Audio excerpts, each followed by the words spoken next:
Hello everyone. आज हम वाइगॉत्स्कीज़ theory of cognitive development करने जा रहे हैं। वाइगॉत्स्की का संज्ञानात्मक विकास का सिद्धांत। शुरू करने से पहले हम वाइगॉत्स्की के बारे में थोड़ा जान लेते हैं। वाइगॉत्स्की एक रशियन मनोवैज्ञानिक थे, रशियन साइकोलॉजिस्ट थे। वैसे ही एग्ज़ाम में नहीं पूछा जाता है, बट स्टिल थोड़ा नॉलेज ले लेते हैं ताकि एग्ज़ाम पे आप याद करो तो आपको याद आ जाए। बिकॉज़ अगर हम एक स्टोरी के थ्रू पढ़ते हैं तो चीज़ें अगर पढ़ते हैं तो चीज़ें हम भूलते नहीं हैं, जल्दी से हमें याद हो जाती है। और वाइगॉत्स्की की थ्योरी को सोशियो कल्चरल थ्योरी कहा जाता है। सोशियो कल्चरल थ्योरी कहा जाता है। क्यों? बिकॉज़ वाइगॉत्स्की ने सोसाइटी और कल्चर को बहुत इम्पॉर्टेंट माना है। उनके अनुसार सोसाइटी और कल्चर का बच्चे के डेवलपमेंट पे बहुत बड़ा कंट्रीब्यूशन होता है।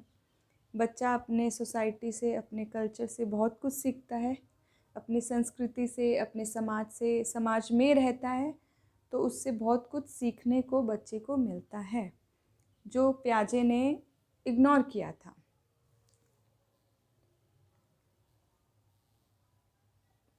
वाइगॉत्स्की ने कहा कि वाइगॉत्स्की ने जो संज्ञानात्मक विकास होता है, जो कॉग्निटिव डेवलपमेंट होता है बच्चों की, उसमें सामाजिक कारकों और भाषा को बहुत इम्पॉर्टेंट माना है। सोशल फैक्टर्स एंड लैंग्वेज को बहुत इम्पॉर्टेंट माना है वाइगॉत्स्की ने। और वाइगॉत्स्की ने कहा जो सोसाइटी और जो कल्चर होता है उससे बच्चे को अलग नहीं कर सकते आप। इनमें इंट्रैक्शन, बच्चे का जो सोसाइटी से इंट्रैक्शन होता है उसी से उसकी डेवलपमेंट होती है। तो आप सोसाइटी को अलग नहीं देख सकते। बच्चा सोसाइटी में ही रहता है और उसी से सोशल और उसी से सीखता है, अपने सोशल कल्चर से, अपने सोसाइटी से सीखता है। Vygotsky was one of the most influential psychologist और इनकी थ्योरी आज भी डे टू डे लाइफ में, आज स्कूल में या घर में सब फॉलो करते हैं। सबके साथ बहुत काम आती है इनकी थ्योरी। इनके जो स्पेसिफिक टर्म्स है वो आगे हम पढ़ेंगे तो आपको भी लगेगा कि हाँ, ये तो हम यूज़ करते हैं एवरीडे लाइफ में। और इन्होंने बिलीव किया कि इंट्रैक्शन, सोशल इंट्रैक्शन होते हैं वो बच्चों की लर्निंग में बहुत क्रिटिकल रोल प्ले करती है। बच्चा जो इंट्रैक्ट करता है सोसाइटी में, सोसाइटी से, अपने फ्रेंड से, अपने फैमिली मेम्बर से। ओके, अच्छा, वाइगॉत्स्की ने 3 टर्म्स दिए थे जो बहुत इम्पॉर्टेंट है। एक है इमिटेशन,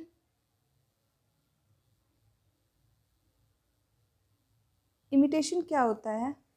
कॉपी करना। बच्चा अपने से बड़ों या अपने से जैसे टीचर्स है, पेरेंट्स है, उनको ऑब्ज़र्व करता है और उनको कॉपी करता है।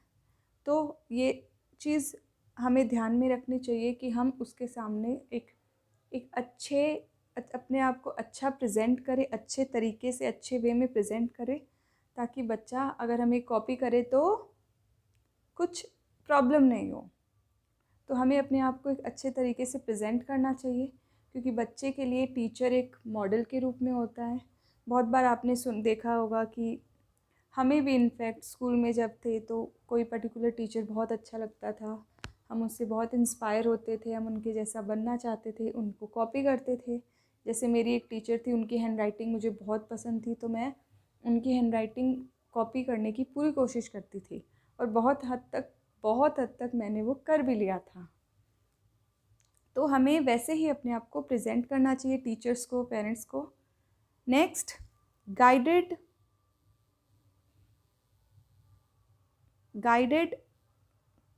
लर्निंग। गाइडेड लर्निंग क्या होती है? लर्निंग होती है, जो अधिगम होता है, जब किसी बड़े के गाइडेंस में होता है। मोर जिसको ज़्यादा एक्सपीरियंस होता है उसके गाइडेंस में जो लर्निंग होती है उसको गाइडेड लर्निंग कहते हैं। वाइगॉत्स्की ने गाइडेड लर्निंग के बारे में भी बात की है। And collaborative learning.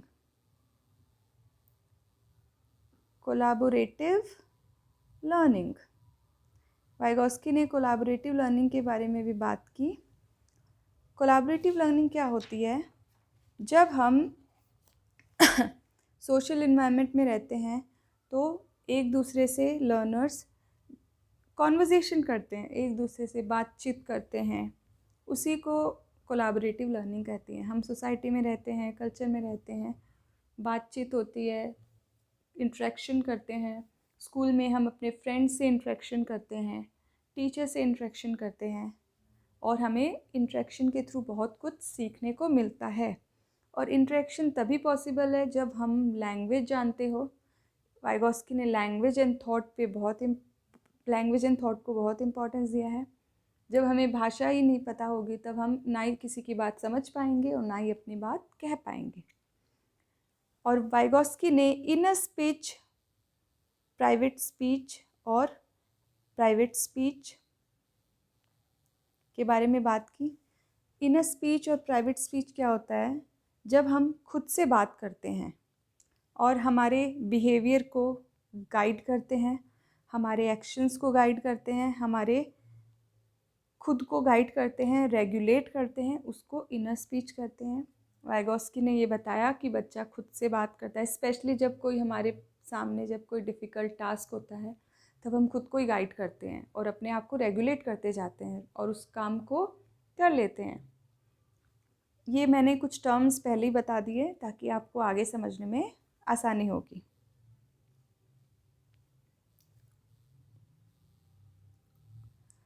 अच्छा, वाइगोस्की की थ्योरी को socio cultural theory of cognitive development कहते हैं क्योंकि सोसाइटी कल्चर को इन्होंने बहुत महत्वपूर्ण माना है। इनकी थ्योरी में सोसाइटी कल्चर का बहुत बड़ा कंट्रीब्यूशन होता है बच्चे की डेवलपमेंट में। नेक्स्ट, संज्ञानात्मक विकास एक अंतर्वैयक्तिक सामाजिक परिस्थिति में होता है। इंटरपर्सनल सोशल कॉन्टेक्स्ट, आपने इंटरपर्सनल वर्ड कहीं देखा होगा, सुना होगा। ये जो हार्वर्ड गार्डनर है, उनके जो 8 टाइप ऑफ इंटेलिजेंस है उसमें एक होता है इंटरपर्सनल इंटेलिजेंस। इंटरपर्सनल का मतलब क्या होता है? एक दूसरे को समझना। सोसाइटी में जब रहते हैं तो हम एक दूसरे को समझते हैं, एक दूसरे से इंटरेक्शन करते हैं, उसी को इंटरपर्सनल सोशल कॉन्टेक्स्ट में होता है। और हमारा उस इंटरेक्शन से विकास भी होता है, हमारा संज्ञान का विकास होता है, हमारा कॉग्निटिव डेवलपमेंट होता है। तो ये जो इंटरेक्शन होता है वो बहुत इम्पॉर्टेंट होता है। नेक्स्ट, वाइगोस्की ने ZPD zone of proximal development बताया। ZPD क्या होता है? देखो, बहुत इजी है ये। The distance between actual development level and the potential development level. Actual development level क्या होता है? वो चीज़ जो बच्चा खुद अपने एबिलिटी से कर पाता है। और पोटेंशियल होता है जो बच्चा किसी के गाइडेंस में कोई काम कर पाता है। इनके जो बीच का डिफरेंस होता है उसको ZPD कहते हैं, समीपस्थ विकास का क्षेत्र। मतलब वह काम जो बच्चा कोई भी स्टडी में या कोई भी टास्क में जो काम खुद कर पाता है और जो काम वो खुद से नहीं कर पाता, इन दोनों के जो ये काम वो खुद कर पा रहा है और ये काम वो नहीं कर पा रहा है, इनके बीच का जो डिफरेंस होता है उसको कहते हैं ZPD, zone of proximal development. Okay, for example, आपको स्कूल में आज मैम ने कोई मैथ्स का चैप्टर करवाया है, आपने कुछ सम उसके सॉल्व कर लिए, आपके सॉल्व हो गए, तो वो आपका एक्चुअल डेवलपमेंट लेवल है। बाकी कुछ सम थोड़े ट्रिकी आ गए तो आपसे वो नहीं हो रहे हैं, हायर ऑर्डर थिंकिंग वाले क्वेश्चन आ गए, तो वो आप सॉल्व वो भी कर लोगे, बट उसके लिए आपको किसी की हेल्प चाहिए होगी, अपने टीचर की या अपने पेरेंट की। तो वो हो गया पोटेंशियल डेवलपमेंट अंडर गाइडेंस।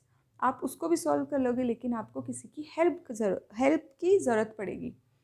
धीरे धीरे वो हेल्प अगर हटा देंगे तो आप खुद से कर लोगे, वापस उसको फ्यूचर में उस चीज़ को खुद से कर लोगे, तब आपको हेल्प की ज़रूरत नहीं पड़ेगी। बट एक बार उसको सॉल्व करने में आपको हेल्प की ज़रूरत पड़ेगी। आई होप आपको समझ में आ गया हो। नेक्स्ट, स्कैफोल्डिंग क्या होता है? स्कैफोल्डिंग होता है ये जो हेल्प देते हैं, जो काम बच्चा खुद से नहीं कर पाता है लेकिन वो करने के काबिल होता है, उसको हेल्प की ज़रूरत पड़ती है, ये जो हेल्प देते हैं इसको स्कैफोल्डिंग कहते हैं। आगे हम इसको समझेंगे, आपको और अच्छे से समझ में आएगा। नेक्स्ट,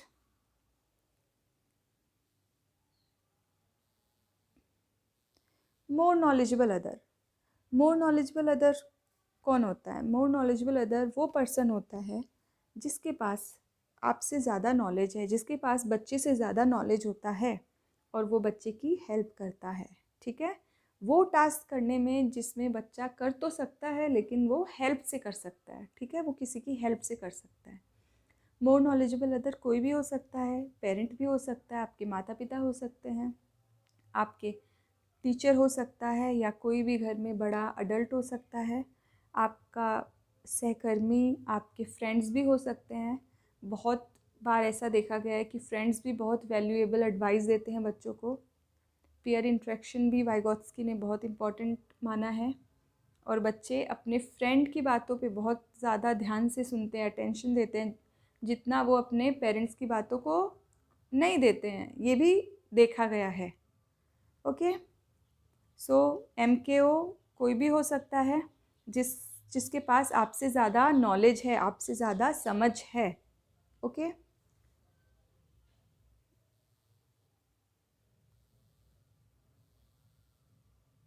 अब इसको हम एक बार इसके थ्रू समझ लेते हैं। ये है things the learner can do on his own. वो चीज़ें, वो सभी काम या वो सभी स्टडी में वो टास्क जो बच्चे खुद से कर पाता है।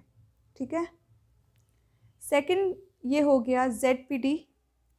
ये सेकंड हो गया वह काम जो बच्चे किसी की हेल्प से कर पाते हैं। ठीक है, जो बच्चे किसी कर तो पाते हैं लेकिन उनको हेल्प की ज़रूरत पड़ती है, उनको एक बार गाइडेंस की ज़रूरत पड़ती है जो उनके पेरेंट्स से, टीचर से या उनके फ्रेंड्स से, किसी से भी मिल सकता है। और यही जो हेल्प होती है, जो काम को एक ये जो हेल्प देते हैं, इसी को स्कैफोल्डिंग कहते हैं। ये जो मदद मिलती है, ये जो गाइडेंस मिलता है, इसी को स्कैफोल्डिंग कहते हैं, जिसके हेल्प से बच्चा वो टास्क भी कर पाता है जो वो करने के काबिल तो होता है लेकिन किसी की मदद से कर पाता है। और थर्ड में वो टास्क आते हैं, वो चीज़ें आते हैं जो बच्चा नहीं कर पाता है। ठीक है, आई होप आपको ये समझ में आ गया होगा। Next, reciprocal teaching. Reciprocal teaching क्या होती है? रेसिप्रोकल टीचिंग क्या होती है? वाइगोत्स्की ने रेसिप्रोकल टीचिंग के बारे में भी बात की। अच्छा, जब क्लासरूम में इंटरेक्शन होती है बच्चों और टीचर के बीच, टीचर बच्चों से कुछ क्वेश्चंस पूछते हैं, बच्चे उसका आंसर कहते हैं, फिर बच्चे भी टीचर से कुछ क्वेश्चन पूछते हैं और टीचर उनको समझाते हैं, वो चीज़ उनको उसका आंसर बताते हैं। तो एक दूसरे से ये जो बात हो रही है, जो इंटरेक्शन होता है, उसी को रेसिप्रोकल टीचिंग कहते हैं। और बालकों के लिए, बच्चों के लिए जो टीचर होते हैं, जो बड़े होते हैं, वो एक मॉडल के रूप में काम करते हैं। एक बच्चे उन्हें देख के उनको कॉपी करने की कोशिश करते हैं, उनको इमिटेट करते हैं। तो हमें ध्यान में रहना चाहिए कि हम एक अच्छा मॉडल बन के रहें ताकि बच्चे हमें इमिटेट भी करें तो सही करें। Okay, next. अच्छा, मोर नॉलेजेबल अदर का मैं आपको एक एग्जांपल देती हूँ। सपोज़ आप एक पज़ल सॉल्व कर रहे हो, आपने उसका एक पैटर्न बना लिया, ठीक है, और बाकी आपको वो पूरा सॉल्व आपसे नहीं हो रहा है, तो आप उसको अपने पापा के पास जाते हो और पापा को बोलते हो मेरे से ये सॉल्व नहीं हो रहा है। तो पापा आपको बता देते हैं कि वो कैसे सॉल्व करते हैं। तो पापा ने आपको हेल्प करी और आपने उसको सॉल्व कर लिया। ठीक है, टास्क हो गया। अब इसमें कॉन्सेप्ट लगेगा MKO का, स्कैफोल्डिंग का और ZPD।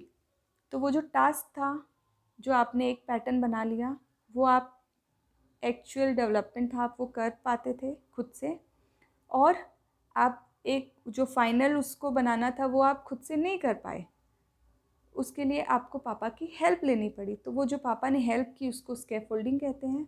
और पापा कौन हुए? More knowledgeable other. पापा के पास आपसे ज़्यादा नॉलेज है, इसीलिए पापा ने आपकी हेल्प की, आप पापा के पास गए। वो हेल्प हम किसी से, टीचर से भी ले सकते हैं कुछ स्टडीज़ के लिए, अगर आपको कुछ ऐसे डाउट रहते हैं तो। और फाइनली आपका वो काम हो गया। अब आप उसको फ्यूचर में वापस कर लोगे। अब फ्यूचर में उस काम को, उस पज़ल को सॉल्व करने के लिए आपको हेल्प की ज़रूरत नहीं पड़ेगी। तो ऐसे ही वाइगॉस्की ने कहा था, वाइगॉस्की ने, कि हेल्प देते हैं, स्कैफोल्डिंग देते हैं, बाद में धीरे धीरे वो स्कैफोल्डिंग हटा लेते हैं और बच्चा खुद से इंडिपेंडेंटली वो काम करने लग जाता है। ओके, नेक्स्ट, इनर स्पीच और प्राइवेट स्पीच।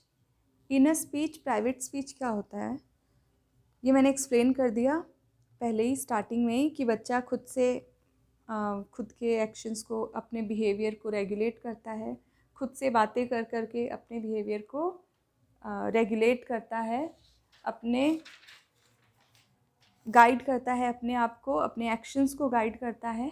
उसी को इनर स्पीच या प्राइवेट स्पीच कहते हैं। ये बच्चा स्पेशली तब यूज़ करता है जब उसके पास कोई डिफ़िकल्ट टास्क हो। वो इसकी हेल्प से, प्राइवेट स्पीच की हेल्प से उस टास्क को कंप्लीट कर लेता है और उसकी डेवलपमेंट होती है। हाँ, वाइगॉस्की ने ये भी कहा था कि जो बच्चे इनर स्पीच या प्राइवेट स्पीच का यूज़ करते हैं वो बच्चे बहुत ज़्यादा एफिशिएंट होते हैं उन बच्चों से जो इनर स्पीच, प्राइवेट स्पीच का यूज़ नहीं करते हैं। Okay, next, this we have done. अब हम पियाजे और वाइगॉस्की के बीच कंपैरेटिव स्टडी करेंगे। पियाजे ने ईगोसेंट्रिज्म की बात की थी।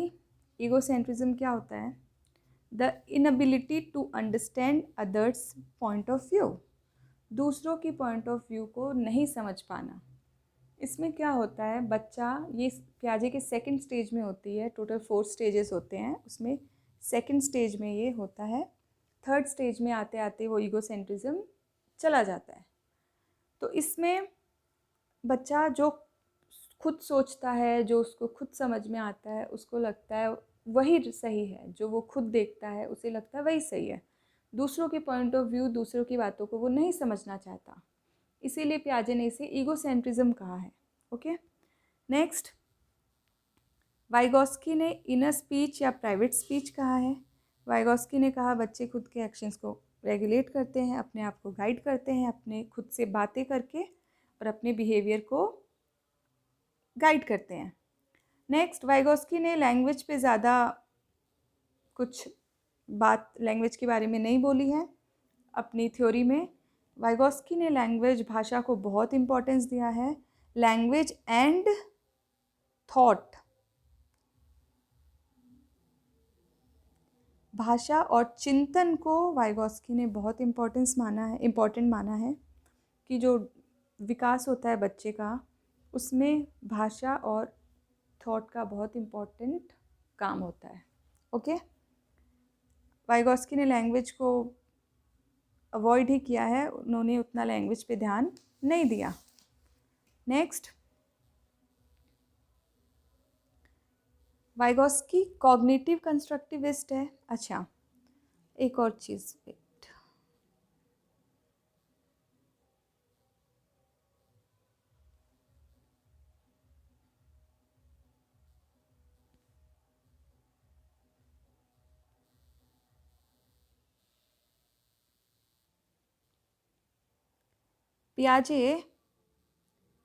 पियाजे कॉग्निटिव कंस्ट्रक्टिविस्ट है।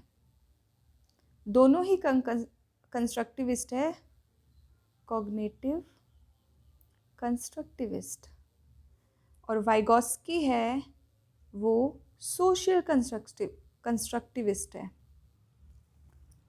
ओके, पियाजे ने माना कि बच्चे में खुद में दिमाग होता है, वो आइडियाज़ खुद कंस्ट्रक्ट कर सकता है अपने दिमाग से। पियाजे ने बच्चे को इन्वेंटर्स, डिस्कवरर्स भी कहा है कि बच्चा खुद चीज़ें इन्वेंट कर सकता है, डिस्कवर कर सकता है, उसमें दिमाग होता है। लेकिन वाइगॉस्की ने बोला कि सोसाइटी और कल्चर से भी बहुत कुछ सीखता है बच्चा। हमारे कल्चर में कुछ बातें होती आ रही है और हमें भी वो चीज़ सीखनी रहती है। हमारे आगे की भी जो जनरेशन होती है वो भी वो सेम चीज़ें सीखते हैं। तो कल्चर, सोसाइटी से भी बच्चा बहुत कुछ सीखता है। इसीलिए वाइगॉत्स्की ने सोशल कंस्ट्रक्टिविस्ट कहा जाता है वाइगॉत्स्की को, जो पियाजे ने मिस किया था। अच्छा, पियाजे ने स्टेजेस दिए थे, अपनी थ्योरी स्टेजेस के माध्यम से दी थी कि बच्चे में कैसे डेवलपमेंट होता है। 4 स्टेजेस के थ्रू होता है, 4 स्टेजेस के थ्रू होता है।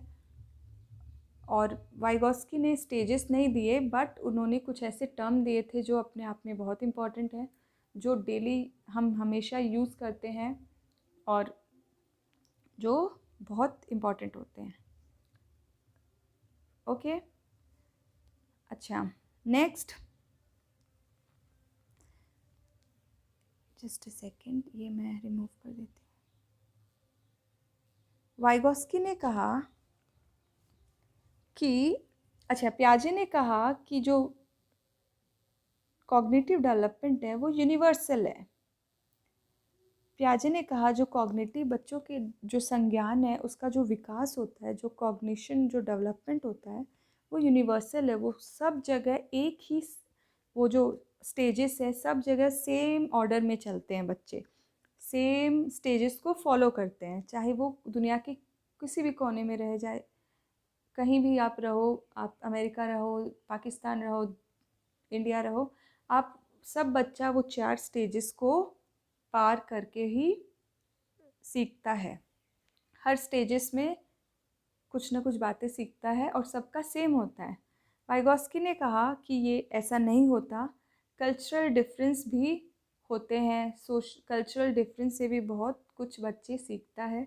सबका अपना कल्चर होता है, सबकी अपने कल्चर की अलग अलग बातें होती हैं और ज़रूरी नहीं है सबका सेम यूनिवर्सल सेम वे में हो डेवलपमेंट।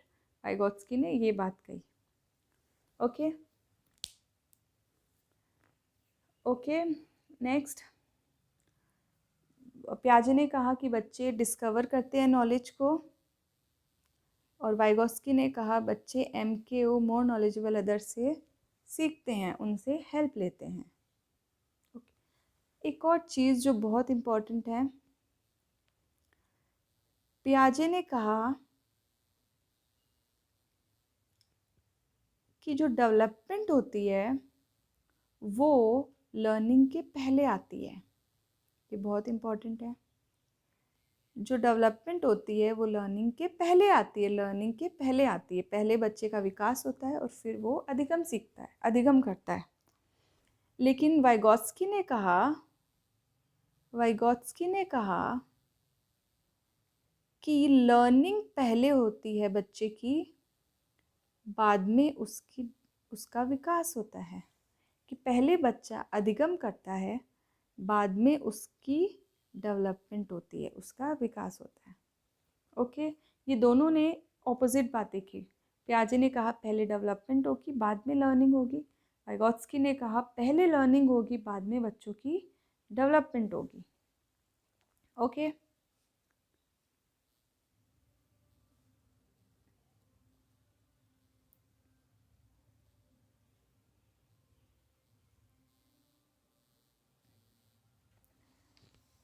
सो आई होप आपको वीडियो समझ में आया।